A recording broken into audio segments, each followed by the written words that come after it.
Well, good morning, everyone. Time to rise and shine on this Friday morning. Thanks for joining us here on Up with KREM. I'm Channing Curtis. And I'm Nicole Hernandez. We do want to get you ready for your weekend because we're excited the weekend's on its way. Yeah. It's a good summer one also, so we have our meteorologist Thomas Patrick in the Weather Center with us. Thomas, is it going to stay super hot this weekend? Yeah, it's going to stay pretty hot for this weekend. I would say that yesterday and today are going to be our hottest days of our immediate and surrounding forecast. This weekend, though, still stays well into the 90s. Probably just a little bit less triple-digit heat for a few of our hot spots for the inland Northwest. Speaking of which, yesterday, 104 in Lewiston to lead the way. Those are the locations that are under the heat advisories. 100 even in Moses Lake and 101 in Omak. But 97, that ties our hottest day of the year so far in Spokane. And almost identical across the inland Northwest for today as well. You see a few 100-degree spots, but mostly mid to upper 90s for the second straight day. There are those heat advisories in effect for now, a second straight day. Again, Lewiston, Minnesota, Pomeroy, those will be our hot spots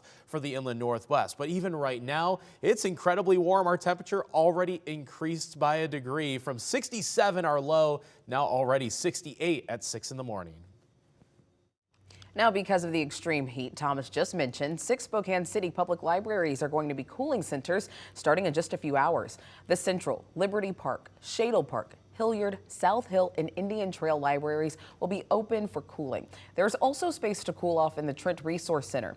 If you need help getting to and from these cooling centers, you can even get a free ride with Spokane Transit. Just be sure to let the driver know that you're heading to a cooling center and that you don't have fare. Now, during a heat wave, sun exposure can become extremely dangerous. So here are some tips on staying safe in the heat. When possible, avoid exposing yourself to the sun. It seems like a very simple thing, but it can make such a big difference when it comes to your skin and your overall health. When you do go out in the sun, make sure that you protect yourself by using a high SPF sunscreen, and make sure to reapply a good amount throughout the day to keep your skin protected. And this extreme heat is dangerous and potentially deadly, of course, not just for us, but for our dogs as well. So here are a few tips to keep your four-legged friends safe this summer. Try not to exercise them as much on hot days. And if you do, get out early in the morning or in the evening hours. If you cannot hold your own hand on the pavement for more than 10 seconds, that means it is too hot for your dog's paws to walk on as well. Make sure you put booties on your dog if you do have to take them out in that case. Heat stroke in pets can happen when temperatures are just 80 degrees. We're obviously above that, or when the humidity levels are high as well. Water safety is also important to keep in mind with pets. Do not leave pets unsupervised around a pool or body of water because not all of them are good swimmers. We do have some breaking news this morning. Legendary jazz singer Tony Bennett has died. He's known for his signature song, I Left My Heart in San Francisco. In recent years, he collaborated with Lady Gaga for 2 jazz albums. In 2021, Bennett revealed that he was diagnosed with Alzheimer's disease. He played his final performances in August of 2021. He was 96 years old.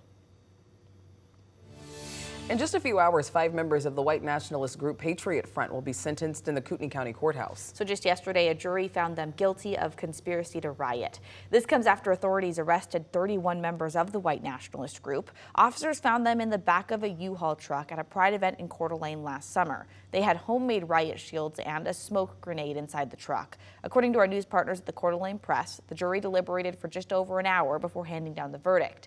The men will now face up to 1 year in prison, a $5,000 fine, and 2 years of probation. The next time we can expect the other members of the group in court is in August. It is 6:04 right now. Time for your morning rush. More news in less time.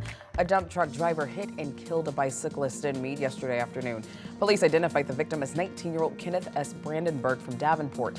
The truck driver reportedly struck the cyclist turning onto the freeway before driving away. Brandenburg died there on the scene. Police have the driver and his vehicle in custody. The Pierce County Medical Examiner's Office confirmed the cause of death of a Spokane climber who was found on Mount Rainier 2 weeks ago. Earl Dawes Eddie died from a heart attack.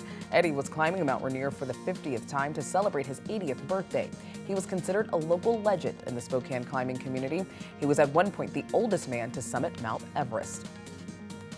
The Spirit Lake City Council is now looking to change its police coverage. This week, they met with the Kootenai County Undersheriff. According to our news partners at the Coeur d'Alene Press, the council asked the sheriff's office to create new contracts to support the Spirit Lake Police Department through their staffing shortages.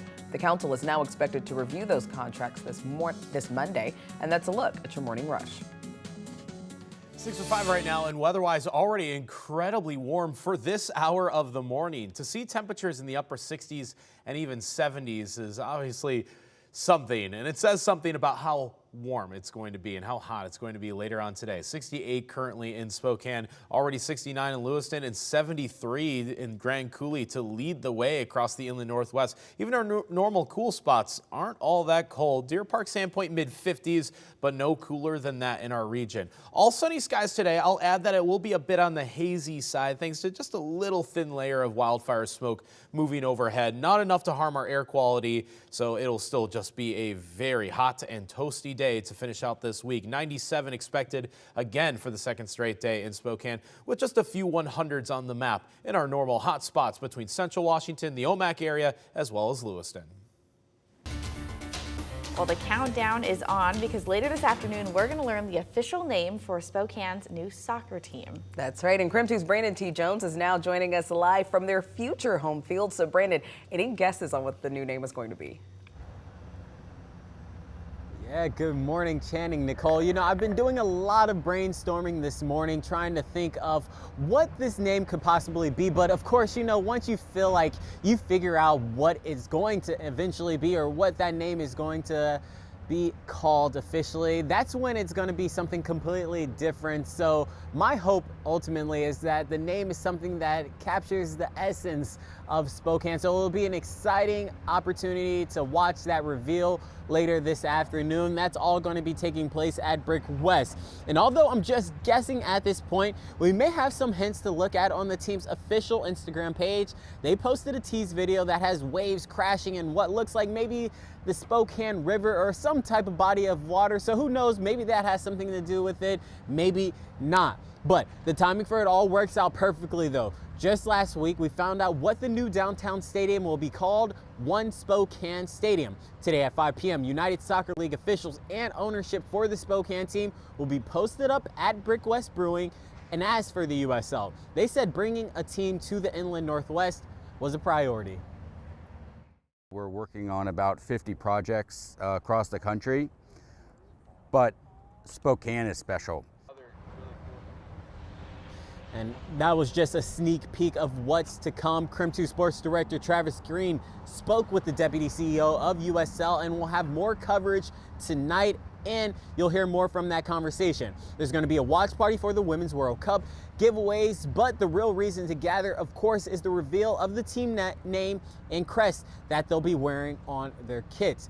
If you can't make it to Brick West, the USL official Spokane Instagram page will also be streaming some of that watch party and that reveal later this afternoon, this evening. But they'll also have some pictures on their websites as well. So an exciting time, an exciting opportunity to figure out what this soccer team will be bringing to this community and what they'll be called. Reporting live in Spokane, Brandon T. Jones, KREM 2 News. Well, we are less than 2 weeks away from the primary election on August 1st, so this year voters will elect the next mayor of Spokane. We want to help you learn more about all 5 candidates running for that seat, so our chief journalist Amanda Rowley asked each of them to spill the tea on who they are and where they stand on important issues. Tonight at 6, you'll get to know Tim Archer. I want to make Spokane the most uncomfortable city in the state for criminals. And at the same time, I want to make it the most welcoming and safest city in the state for our law-abiding citizens and visitors. That's a pretty bold statement. How are you going to do it? Well, we'll have Archer's answer to that question and more on The Tea with Amanda Rowley tonight at 6 o'clock. In the meantime, you can catch any of the other candidate interviews that you may have missed by visiting the KREM 2 YouTube page.